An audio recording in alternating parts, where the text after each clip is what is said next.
space from here to the moon. My IQ's the infinite space from here to the moon. Hello Pony, welcome to something new on this channel. This is a commentary of another review. I think these are kind of popular on YouTube. I know that the TOT professor is well known for these, and I think he's pretty good. And I just want to take some time to talk about this review. Now I have to say, this reviewer guy, Strebiskunk, is actually pretty entertaining and he's pretty good. He's a really good episode reviewer. He likes to review episodes of My Little Pony, but he can't review fanfiction. He just can't do it. Well, this was a commission that someone came to him with. It's a fanfic review of a story called The 7th Star. And believe me, The 7th Star is a really good fanfiction. Like, it's awesome, this is The 7th Star. Yeah, I'll put a link to it in the description. It's by someone called Mr. Page. And trust me when I say The 7th Star is a really good fanfiction. Like, I give it 5 stars. I give it 7 stars, get it? Anyway, well, this Strebiskunk guy, he didn't have many nice things to say about it, to say the least.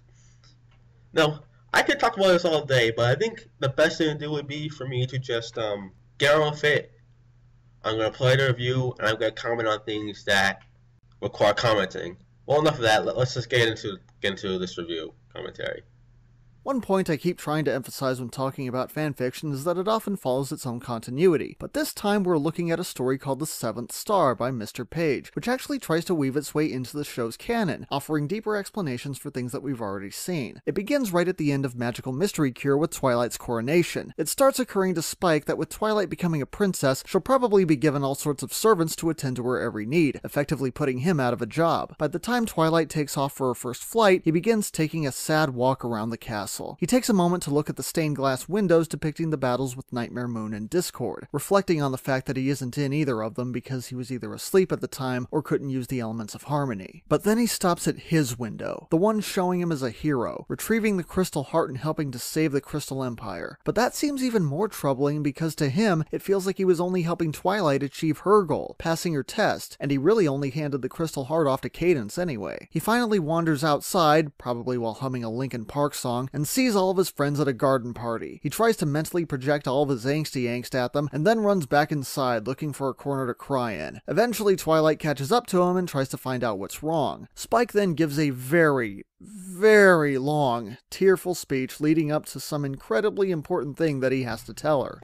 You might notice that I didn't really say anything for quite a while. Well, that's because the beginning of this review is nice. Strebiskunk does a good job in setting everything up, explaining what's going on, explain the main points that Spike thinks about in this part of the fanfic. So basically, yeah, he starts out good, but as the review goes on, Strebiskunk's quality of reviewing starts to slip big time. And all of this is from Spike's point of view, so Twilight is probably standing there thinking, wait a minute, what's going on? Is he about to come out of the closet? Holy crap, does he already have a boyfriend? Is it Big Macintosh? How would that even work? That was a really stupid joke. First of all, I read this fanfic. I read Spike's speech, and it sounds nothing about coming out of the closet or being gay in that speech he does. All Spike does is explain how he's not needed, how Spike's going to get better assistance, and that he's willing to leave, and he tearfully hugs Twilight, he tearfully cries, and basically just pours out his soul to her. There's nothing about being gay in anything he says, so why would you make that assumption? Like I said, I read the fanfic, and even if I didn't know what was going on, it's clear that Spike is talking about being replaced and having to leave. Nothing about being gay or having this horrible secret or anything. It's clear what he's feeling. But finally, Spike tells her everything that's been on his mind lately, so Twilight can finally say, "Oh, Spike, you crazy bitch, I'm never getting rid of you." No, Twilight did not say that. Twilight spent a lot more time explaining why Spike is mistaken about this. She did not just say that stupid line. See why in much more detail than that. Considering they've known each other their whole lives, she points out that just having him around as a friend is more important than anything a servant could do. It's even part of what inspired her to solve the Cutie Mark mix-up and finish Starswirl the Bearded's final spell. And as for the Crystal Empire thing, Sombra totally would have taken over if Spike hadn't been there, so what kind of friend or princess would Twilight be if she just kicked him out? She then reveals that she's been facing some doubt in herself over being a princess, especially since there's almost no one she can turn to for advice, except for the other princesses of course, but she doesn't really see them that often. But then Spike says, "Oh, don't worry, Twilight. All those things that you have perfectly legitimate concerns about will turn out just fine, precisely because of all the things that you're worried about. Somehow." That's not what Spike says. That's not even close to what he said. He explains how Twilight has her friends, how she's been through problems before and she's gotten through them, how she is competent and able to do things. Spike doesn't say that. Spike doesn't say that. Spike doesn't say whatever you said, Sir Skunk. Did you even read the story? And Twilight says, "Okay, cool. Well, I guess I'll be going since you don't need me anymore." God damn it, Spike, I just spent a quarter of the story explaining why I wasn't getting rid of you. Really? Wait, why am I not being fired again? I'm starting to wonder that myself. Okay, you are not hiding the fact that you hate the story. You're not even really trying. You're just throwing a bunch of comedy, joke, abridged series lines into it like you don't even care. That's not how the conversation goes. What basically happens is that after Spike cheers Twilight up about being a princess, Twilight says, "And that's why I need this, Spike." And then Spike slowly begins to realize that he is needed. Spike doesn't just walk away again and says, "Oh, you don't need me anymore." Spike does realize that what's going on, and you keep saying fired, out of the job, like Spike is worried about losing his job, but it never was about his job. The whole thing was about him being afraid of being abandoned and probably not needing him anymore. Didn't you see that scene in Crystal Empire where Spike sees his worst fear in the door? Are you even paying attention to anything, Strebiskunk? Anyway, come here and I'll explain what the story's title means. Now look at my cutie mark and tell me how many stars are there. 6. Oh, isn't that cute? But it's wrong! Oh, come on. Chester A. Bum reviews are more accurate than this. I know you're trying to be funny, but it's just coming off as you don't really care. Like, you hate this fanfic so much that you're just spitting on it with the stupid, half-done review. Why not go into more detail? I mean, when you review a fanfic, you have to go into detail. You have to explain the writing, the word choice, how characters are acting and reacting, how the characters interact, like how they speak to one another, how they think of one another, the way they're conveying emotions, which is done very well in the 7-star fanfic. But that seems to be lost upon you, Strebiskunk.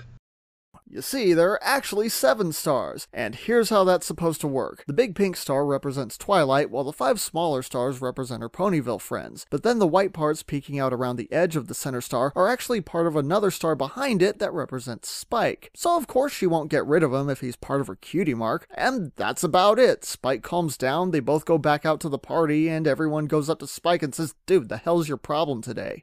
They don't say what the hell is your problem. They're worried about him. They're generally concerned about him. Cease. I'm convinced you didn't read this fanfic at all. You probably read synopsis or someone told you about it. No way did you read this fanfic. Because you're judging it really unfairly right now. To be completely fair, a lot of this story's ideas are interesting, like having Spike ask Twilight if she considered him to be her friend before coming to Ponyville, since she always insisted that she had no friends before. And aside from the occasional typo that makes me imagine Spike being played by Squiskar Squigelf, I have no idea who that is, so your joke fails. Bad referencing. Boo! the writing here is very descriptive and has been earning mostly positive reviews on filmfiction.net. My main concern here is that Spike's internal conflict doesn't actually seem to be based on anything. No. What? What do you mean it's not based on anything? Didn't you even watch the show? Did you watch Crystal Empire? Didn't you see the Door of Fear scene? Like, what? This is an obvious fear that Spike has of being replaced, of being abandoned. That's part of his character. Don't you see? Ponyville? Well, how did I get... No! I don't want to go! Please, Twilight, don't make me! King Sombra's dark magic. A doorway that leads to your worst fear. We were home. You told me you didn't need me anymore. You were sending me away. A fear that will never come to pass. I'm never going to send you away. No one ever says anything to Spike about Twilight getting new servants, when or if that'll ever happen. He just comes to that conclusion on his own and then spends half the story moping and walking around by himself. It seems like the story is trying to recreate the conflict from Owl's Well That Ends Well, which actually gets referenced here, but the difference is, in that episode, you could see Aloysius doing Spike's job better and getting positive attention from the main six, while Spike mostly went ignored. So, even though Spike was wrong, you could still see where his insecurity was coming from. Well, yeah, this is a good point, I guess. But the thing is, in this fanfic, we're dealing with inner fears. The threat doesn't even have to be really real or for Spike to have a panic attack, for Spike to feel depressed and sad. And think of it this way, Twilight becoming a princess is a big change, and a change that pretty much rocks Spike's world. Just that Aloysius coming was a big change, and these changes Spike can interpret as threats to his still being with Twilight, as reasons for him to be replaced or to be not needed anymore. So here, I'd say Spike's reasons for feeling worried about being replaced are grounded and do make sense. But wait, I hear you say, it's common knowledge that those in positions of royalty get assigned all sorts of servants and assistants, so even if no one told Spike about it, it's still reasonable to assume that he could figure it out for himself. Well, theoretical commenter, you have a point, but Spike's motivation here still bothered me.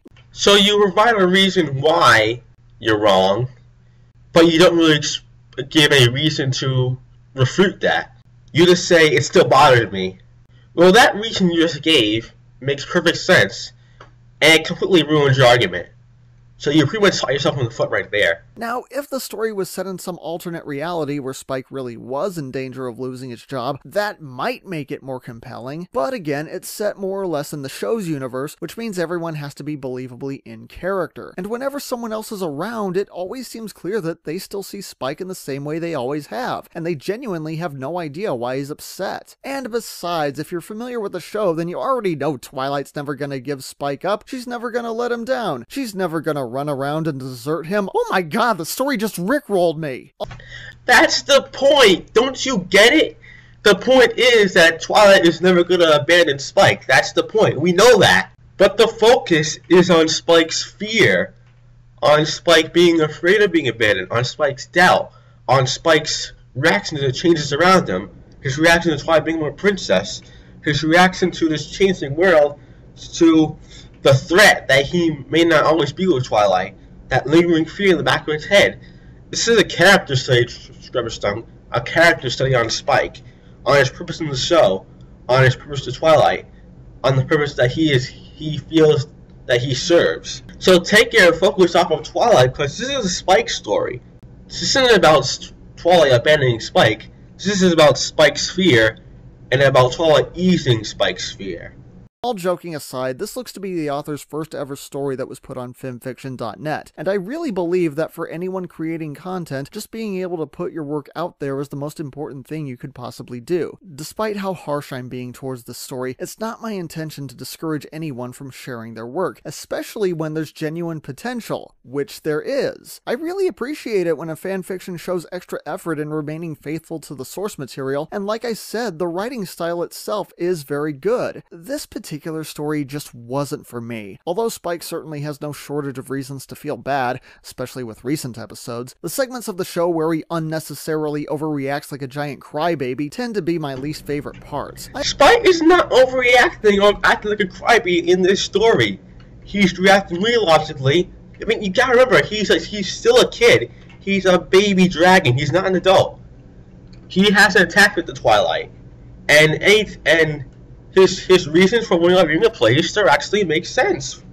Sure, we know that he's never going to be replaced, but Spike doesn't. Spike even brings up the mistakes that he's made in the story, and he thinks of how he may not be as important as he thought he was. And in some cases, he has points. He's not known with a harmony or anything, but what he needs to realize is that he's still Twilight's friend, and that Twilight still needs him. That's the point of this. The whole point is Spike realizing how much he's needed and not to be afraid. This isn't just a Spike feels bad and cries story. This is a Spike has a fear, and Twilight comes and eases that fear, and the truth is revealed to him that has been hiding amidst the darkness. There's even a beautiful scene in the story where Spike has this vision of being in the darkness, but then a bright light comes and banishes the darkness away, and he feels the truth, and he's back with Twilight again. I always prefer it when a character's personal issues feel more externally justified, and aside from saying that he probably could have been doing his job better sometimes, this story really didn't do that for me. There were also some pacing issues, with quite a few segments dragging on longer than they needed to. As for the reason it dragged on for a long time is because we had to take time to focus on Spike's thoughts. Thoughts don't go quickly, thoughts move slowly, so when we focus on a character's thoughts, the story has to slow down in order to slowly get in sync with the character's thought process as they move from one thing to another. That's how good writing works. whether I would recommend it? No, I'm sorry, I personally wouldn't. But like I said, it's mostly been getting positive reviews, so if you're in the mood for a Spike story that's kinda sad just for the sake of being sad, then maybe the other issues I had won't be a big deal for you. This is not a Spike story where he's sad just to be sad. That is not what this is about at all.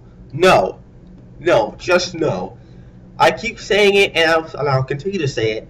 This story is about Spike having a fear and totally easing that fear. The show has shown us that Spike's number one fear is being abandoned, is having to leave, of being alone, of not being wanted or needed by Todd anymore. That's his fear.